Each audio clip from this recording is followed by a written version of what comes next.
உமா சென்னையிலிருந்து 20 கிலோமீட்டர் தள்ளி இருக்க சிறுசேரி சிப்காட்ல இருக்க ஒரு ஐடி கம்பெனில வேலை பார்த்துட்டு இருந்தாங்க. உமா மகேஸ்வரி அவங்க அப்பா கிட்ட இனிமேல் தான் ஆபீஸ்ல இருந்து ரூமுக்கு கிளம்ப போறதாகவும் ரீச் ஆனதும் கால் பண்றேன் அப்படின்னு சொல்லிட்டு அங்கிருந்து கிளம்புறாங்க. மணி இப்போ 12 ஆகுது. ஆனா உமாவோ அல்லது அவங்க கிட்ட இருந்து தொலைபேசி அழைப்போ எதுவுமே வரல. உமாவுடைய அம்மா இதுக்கு மேல காத்திருக்க கூடாதுன்னு உடனே காவல் நிலையத்துக்கு போய் கம்ப்ளைண்ட் கொடுத்துடலாம் அப்படின்னு சொல்றாங்க.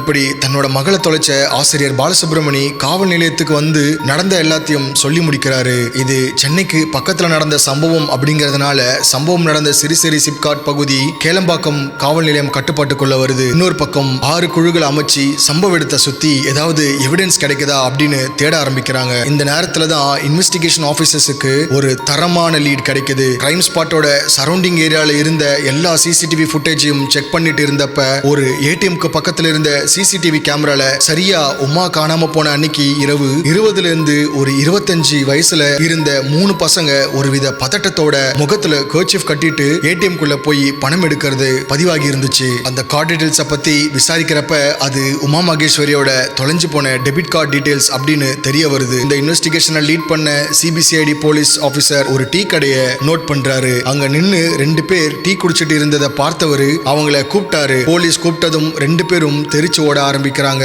அவங்கள சுத்தி வளைச்சி குண்டு கட்டா தூக்கிட்டு போன போலீஸ் விசாரிக்கிறப்ப அவங்க வடமாநிலத்தை சேர்ந்த ராம் மண்டல் மற்றும் உத்தம் மண்டல் அப்படிங்கிறதும் கட்டிட வேலைக்காக இங்க வந்தவங்க அப்படின்னு தெரிய வருது. 2 அடிக்கு கூட தாங்காதவங்க நடந்த எல்லாத்தையும் ஒண்ணு விடாம கன்ஃபர்ஸ் பண்ணாங்க. அப்படி அவங்க போலீஸ் கிட்ட வாக்குமூலம் கொடுத்ததை இப்ப நம்ம பார்க்கலாம். முதல்ல ராம் மண்டல் என்ன சொன்னானா, நானும் உத்தம் மண்டலும் பிப்ரவரி 9 அன்னைக்கு நைட் பாருக்கு போயிட்டு தண்ணி அடிச்சுட்டு மது போதையில வந்துட்டு இருந்தோம். சரியா ஐடி பார்க் ரோட்ல வந்துட்டு இருந்தப்பதான் நாங்க அந்த பொண்ணை பார்த்தோம். அவளை பார்த்ததும் எங்களுக்கு கோவம் தலைக்கேறிச்சு. மது போதையில என்ன பண்றோம் அப்படின்னு தெரியாம அந்த ரோடே யாரும் இல்லாம இருட்டா வெறிச்சோடி இருந்துச்சு. உத்தம் மண்டல் அந்த பொண்ணோட வாயை கைய வச்சு அழுத்தி மூடினா. அதுக்கப்புறம் நாங்க எல்லாரும் சேர்ந்து அந்த பொண்ணை தூக்கிட்டு ஒரு புதருக்குள்ள போனோம். நாங்க அடிக்க அடிக்க அவ இன்னும் சத்தமா கத்த ஆரம்பிச்சா. அதுக்கப்புறம் அந்த பொண்ணு கத்துறது நிப்பாட்டிட்டு அப்படியே மயக்கமானா. அதுக்கப்புறம் போதையில இருந்த நாங்க அந்த பொண்ணை எங்க காம இச்சைக்கு பயன்படுத்திக்கிட்டோம். அங்கிருந்து போயிடலாம் அப்படின்னு நாங்க கிளம்புறப்போ